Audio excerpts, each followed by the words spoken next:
అందరికీ నమస్కారం అండి. Welcome to Yog Stock. Thank you for supporting my videos. యాక్చువల్గా నేను కొంత క్లారిటీ ఇచ్చాను కదా ఒక సెకండ్ వీడియోలో, ఈ 100K ఫీజు ఎవరికి అప్లికబుల్ ఎవరికి కాదు అనేది.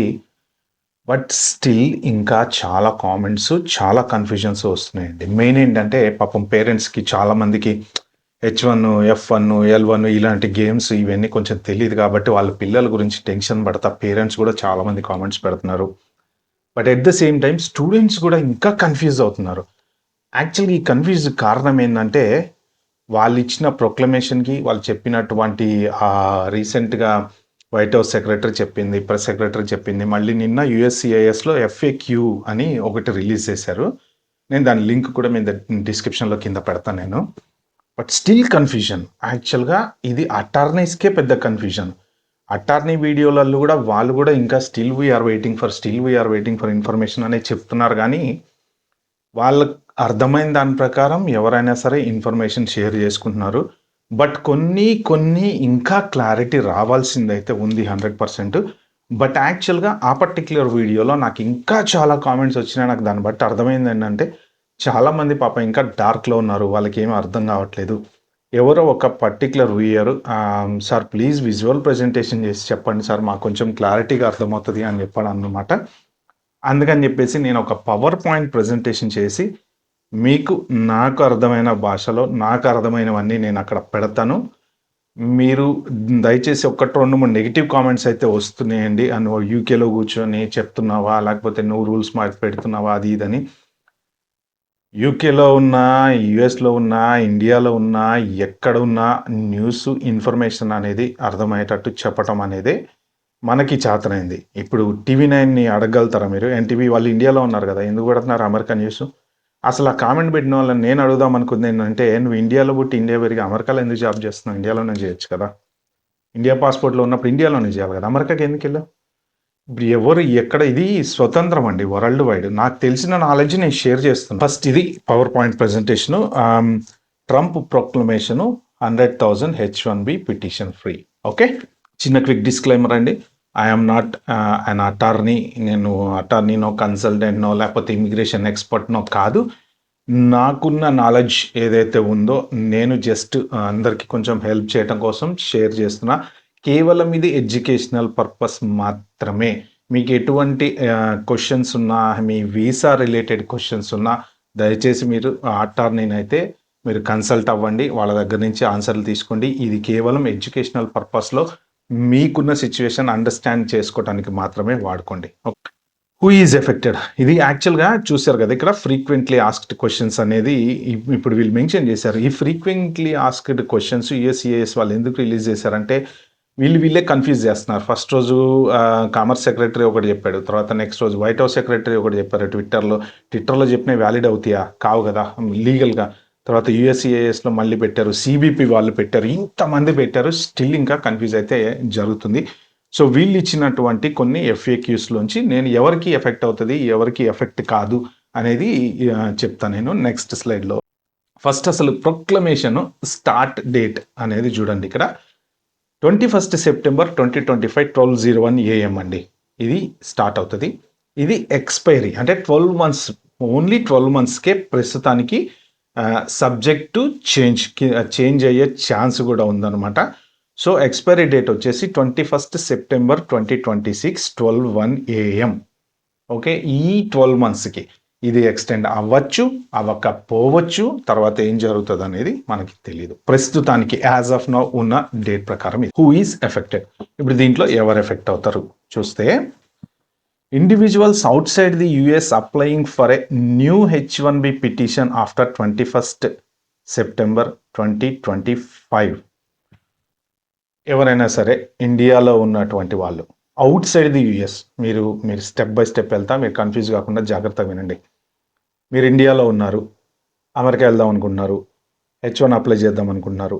జనరల్గా H1 2 రకాలు ఉంటుంది. ఒకటి lottery, next cap exempt. Lottery వచ్చేసి జనరల్గా మార్చ్, ఏప్రిల్ ఆ పీరియడ్లో ఉంటుంది.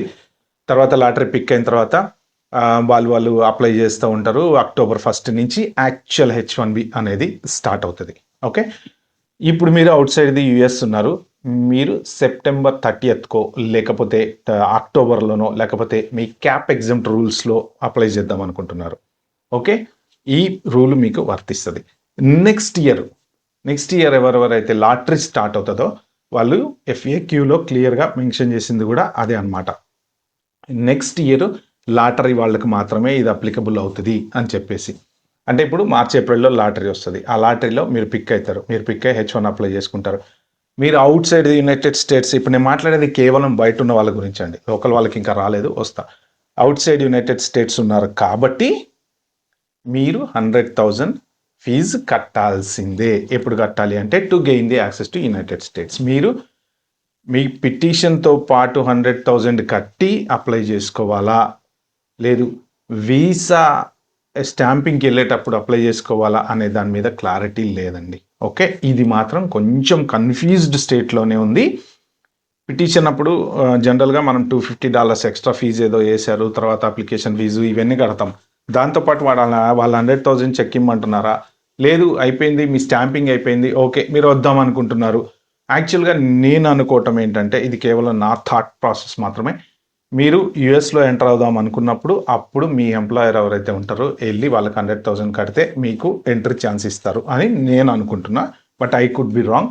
అటర్నీస్ కూడా ఈ విషయంలో కన్ఫ్యూజన్గా ఉన్నారనమాట. ఓకే, ఇది అవుట్ సైడ్ వాళ్ళకి. మీకు అర్థమైంది కదా. కేవలం ఎవరైనా సరే H1 మీద అవుట్ సైడ్ యునైటెడ్ స్టేట్స్ ఉండి 21 సెప్టెంబర్ 2025 నుంచి 21 సెప్టెంబర్ 2026 లోపు H1 అప్లై చేసుకునే వాళ్ళందరూ $1,00,000 కట్టాలి అమెరికా రావాలి అంటే.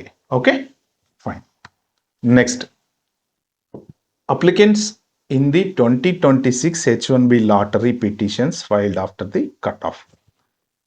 చెప్పాను కదా, ఈ 2026లో ఎవరైనా సరే H1B లాటరీలో అప్లై చేసుకునే వాళ్ళు కట్టాల్సిందే. వాళ్ళు 100,000. ఆబ్వియస్లీ ఇదేంటంటే మీరు యూఎస్లో ఉన్నా కట్టాలి, యూఎస్లో లేకపోయినా కట్టాలి. బట్ నేను చెప్తా ఫర్దర్గా. ఇంకా ఎఫెక్ట్ అయ్యే వాళ్ళు ఎవరెవరు ఉన్నారో ఒకసారి చూద్దాం మనం. Consular stamping abroad after approval. Consular stamping అంటే తెలిసిందే కదా, మన స్టూడెంట్స్ ఉంటారు కదా F1 వాళ్ళు ఏంటంటే H1 అప్లై చేసి పెట్టుకుంటారు, కానీ ఇంకా స్టెమ్ పెట్టి 2 years ఉందనుకోండి, ఆ 2 years వాడుకుంటారు. ఆ H1 ఎప్పుడు వాళ్ళు వ్యాలిడ్ అనుకుంటారు, ఎందుకంటే ఆ 6 years వేస్ట్ చేసుకోవడం ఎందుకులే అని చెప్పి సిస్టంలో ఉన్న వాళ్ళు కౌన్సిలర్ ప్రాసెస్ తీసేసుకొని స్టాంపింగ్కి ఇండియా వెళ్ళి స్టాంపింగ్ చేయించుకొని రావాలన్నమాట. సో మీరు స్టాంపింగ్కి వెళ్ళినప్పుడు మళ్ళీ రీఎంట్రీ కావాలంటే మళ్ళీ మీకు కంపల్సరీ 100,000 కట్టాల్సిందే. కౌన్సిలర్ ప్రాసెస్ వాళ్ళకి డెఫినెట్గా కట్టాల్సిందే. There is no chance. Next, employee sponsors first time H1B applicants అంటే ఏంటంటే జనరల్గా మీకు TCS, విప్రో ఇట్లా ఎవరైనా స్పాన్సర్ చేస్తే, ఆ కంపెనీస్ కనుక స్పాన్సర్ చేస్తే వాళ్ళకి కట్టాల్సిందే. నెక్స్ట్, స్టూడెంట్స్ అండి. మెయిన్ స్టూడెంట్స్ అందరూ జాగ్రత్తగా వినండి. ఇక్కడ నుంచి నేను ఒక క్లారిటీగా మీకు ఒక టేబుల్ చెప్తా. ఆ టేబుల్ ప్రకారం మీరు చూసుకోండి, ఇందులో మీరు ఈ కేటగిరీలో ఉన్నారా లేనా అనేది. But overall what ever it ఈ స్టూడెంట్స్కి డెఫినెట్గా 2026లో ఎవరైనా H1కి వెళ్ళాలంటే మాత్రం పక్కా ఎఫెక్ట్ అవుతుంది, 100% ఎఫెక్ట్ అవుతుంది. There is no doubt about it. ఒకవేళ ఈ ప్రొక్లమేషన్ 1 year అయిన తర్వాత ఎక్స్టెండ్ చెయ్యలేదు అనుకోండి, మీరు ఏం చేస్తారంటే నెక్స్ట్ ఇయర్ H1లో అప్లై చేసుకోకుండా ఆ నెక్స్ట్ ఇయర్ అప్లై చేసుకుంటే బెటర్ అనమాట. ఎందుకంటే నెక్స్ట్ ఇయర్ అప్లై చేసుకున్నా మళ్ళీ మీరు ఇండియా వెళ్ళి వెనక్కి రావాలంటే 100,000 కట్టాల్సిందే. ఒకవేళ ఎక్స్టెండ్ చేశారనుకోండి, అది మన బ్యాడ్ లక్. ఈ లోపు ఏ రూల్స్ అయినా మారచ్చు. Okay right. ఇప్పుడు ఇక్కడ నేను ఒక టేబుల్ మెన్షన్ చేశాను చూడండి. ఈ టేబుల్లో ఎప్పుడు పే చేయాలి అంటే H1B first time H1B petition out side US అయితే 100,000 యాజ్ యూజువల్ కట్టాల్సిందే, దాంట్లో డౌట్ అయితే ఏం లేదు. నెక్స్ట్, H1B ఇన్సైడ్ యూఎస్ అయితే మీరు కట్టాల్సిన అవసరం లేదు. కానీ దీనికి ఒక క్యాచ్ ఉంది, నేను మళ్ళీ చెప్తాను తర్వాత. Transfer to a new employer out side US అయితే ఆబ్వియస్లీ మీరు డబ్బులు కట్టాల్సిందే, ఎందుకంటే అది కొత్త పిటిషన్ కిందకు వస్తుంది. తర్వాత F1 to H1B, దాన్ని చేంజ్ ఆఫ్ స్టేటస్ అంటారు కదా.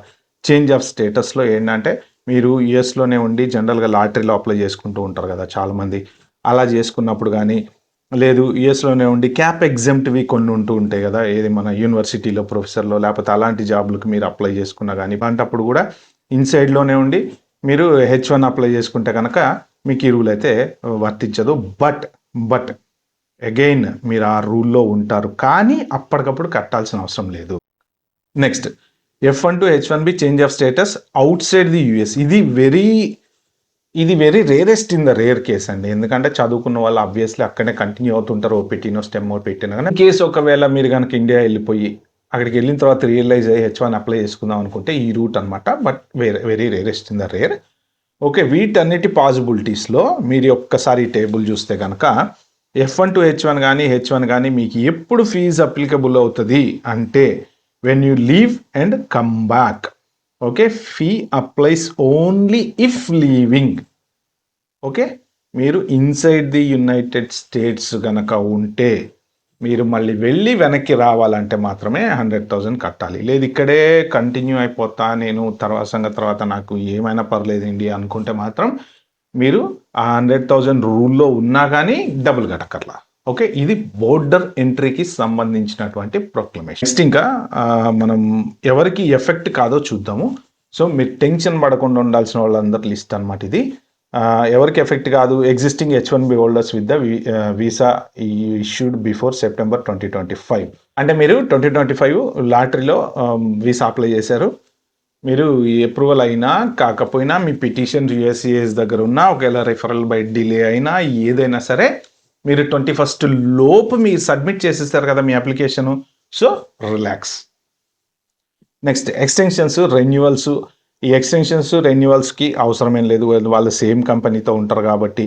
తర్వాత అమెండ్మెంట్స్ టు ది ఎగ్జిస్టింగ్, అంటే ఏమైనా చిన్న చేంజెస్ ఉంటే వాళ్ళకి ఎఫెక్ట్ అవ్వదు. తర్వాత current H1B visa holders travelling in and out of వాళ్ళకి ఎఫెక్ట్ అవ్వదు. ఏం ప్రాబ్లం లేదు, హ్యాపీగా మీరు వెళ్ళొచ్చు, రావచ్చు, ఎక్కడికైనా తిరగచ్చు, హాలిడేస్కి కూడా పోవచ్చు. Any petition already filed before September 2025. Mainly ఏ పిటిషన్ అయినా కానీ సెప్టెంబర్ 2025కి బిఫోర్ ఫైల్ అయినవి ప్రాబ్లం లేవన్నమాట. సో ఇప్పుడు ఈ నేను చెప్పినటువంటి కేటగిరీస్ వాళ్ళు ఎవరైతే ఉన్నారో వాళ్ళందరికీ ఎటువంటి ఎఫెక్ట్ అయితే లేదండి. సో అందరూ కూడా యుఎస్లో ఉన్న వాళ్ళు ప్రస్తుతానికి రిలాక్స్ అయితే అవ్వచ్చు అనమాట. ఓన్లీ ఇది నెక్స్ట్ 12 monthsలో అప్లై చేసుకునేటువంటి వాళ్ళకు మాత్రమే.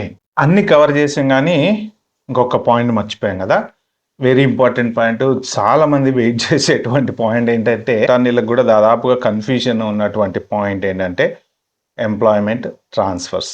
ఒకవేళ మీరు సేమ్ కంపెనీలో ఉండి రెన్యూ చేసుకున్నా, అమెండ్మెంట్ చేసుకున్నా పెద్ద ప్రాబ్లం అయితే లేదు. కానీ ఎప్పుడైతే మీరు ఒక కంపెనీ నుంచి ఇంకో కంపెనీకి మారుతారో, యుఎస్లో ఉండి కనుక చేసుకుంటే మోరార్లెస్ అప్లికబుల్ అవ్వదనే అనుకుంటున్నాము. అయితే దీని మీద క్లారిటీ డెఫినెట్గా వస్తుంది ఒక 2-3 రోజుల్లోనో, లేకపోతే అట్లీస్ట్ ఒక 10 daysలో ఉన్న ఎవరో ఒకళ్ళు అయితే కంపెనీ చేంజ్ షిఫ్ట్లు అవి అవుతారు కదా, అప్పుడు తెలుస్తుంది. బట్ ఒకవేళ మీరు అవుట్ సైడ్ ద కంట్రీ ఉండి, అంటే ఫర్ ఎగ్జాంపుల్ మీరు ఇండియాకి హాలిడేకి వెళ్ళారు, ఇక్కడ మీ ఎంప్లాయర్ మిమ్మల్ని లే ఆఫ్ చేశాడు, మీరు ఇమ్మీడియట్గా వేరే జాబ్ ఫైండ్ అవుట్ చేసుకున్నారు, అప్పుడు మీరు ఆబ్వియస్లీ ట్రాన్స్ఫర్ చేసుకోవాలిగా కొత్త ఎంప్లాయర్కి. మరి మీరు అవుట్ సైడ్ ద కంట్రీ ఉన్నారు కదా, ఆ కండిషన్లో ఏమన్నా మీకు 100,000 అప్లికబుల్ అవుతుందా అనేది వీటికి క్లారిటీ ఒక్కటి కంపల్సరీ రావాల్సిందనమాట. మిగిలిన వాటన్నిటికీ ఆల్మోస్ట్ క్లారిటీలు వచ్చేసినాయి. నెక్స్ట్ ఒక్కసారి మనకి ఫ్యూచర్ ఇంపాక్ట్స్ ఏంటి అనేది కనుక ఒక్కసారి చూసామనుకోండి, రాబోయే చేంజెస్ వాళ్ళ ప్రపోజల్ అంటే ఇవన్నీ వాళ్ళు ఎప్పుడూ ప్లాన్ చేసుకున్నారు. ట్రంప్ ఎలక్షన్లో గెలిచి ప్రెసిడెంట్ కాకముందు రాసుకున్నటువంటి పుస్తకాలు ఇవన్నీ. Department of labour rule making to raise privilege wages, దీని గురించి ఆల్రెడీ మనకి రచ్చ అన్ని మీడియాలో వింటూనే ఉన్నాము. సో వేజ్ లెవెల్ డిస్కస్ చేస్తా అన్నారు. నెక్స్ట్ వచ్చేసి department of home land security rule making to prioritise highly skilled high paid applicants in lottery. So ఇది కూడా ఆల్రెడీ డిస్కషన్స్ దీని మీద అయితే నడుస్తున్నాయి. తర్వాత స్ట్రాంగర్ స్క్రూటినీ ఆఫ్ ఏ లో వేజ్ పొజిషన్స్. సో ఈ మోరార్లెస్ తక్కువ జీతాలు ఉన్నాయి మాత్రం ఇంకా చూస్తే ఇప్పుడు వాళ్ళు చెప్పేది ఏంటంటే consultants, body shoppers, entry level IT jobs వీళ్ళందరూ కూడా most probably rejection, they may face A rejection అని వాళ్ళు చెప్తున్నారు. సో చెప్పలేం ఫ్యూచర్ ఎటు వస్తుందో. అయితే ఫైనల్గా ఒక గుడ్ న్యూస్ ఏంటంటే యాక్చువల్గా ఎగ్జంప్షన్ ఫర్ డాక్టర్స్ అండి. రీసెంట్గా ఇప్పుడు నిన్ననో ఇవాళ కరెక్ట్గా నాకు తెలియదు కానీ వాళ్ళు USCIS వాళ్ళు లేకపోతే మొత్తానికి ట్రంప్కి రిలేటెడ్ వాళ్ళు న్యూస్లో వచ్చింది. ఇది ఏం చెప్పారంటే డాక్టర్స్, ఎందుకంటే డాక్టర్స్ అండ్ డిఫరెంట్ ప్రొఫెషన్ కదా, డాక్టర్స్ లేకపోతే అక్కడ ప్రాబ్లం అవుద్దని చెప్పి వాళ్ళంతా ఎవరెవరైతే హాస్పిటల్స్ వీళ్ళు ఉన్నారో కొంచెం గవర్నమెంట్ మీద ప్రెషర్ తీసుకొస్తే వాళ్ళు చెప్పింది ఏంటంటే డాక్టర్స్కి ఇది ఎగ్జంప్టెడ్ అనమాట. అంటే దాంట్లో ఏంటంటే physicians and medical residents are likely to be exempt from the 100,000 fee especially if there employment is considered critical to public health or addresses shortages in undeserved areas.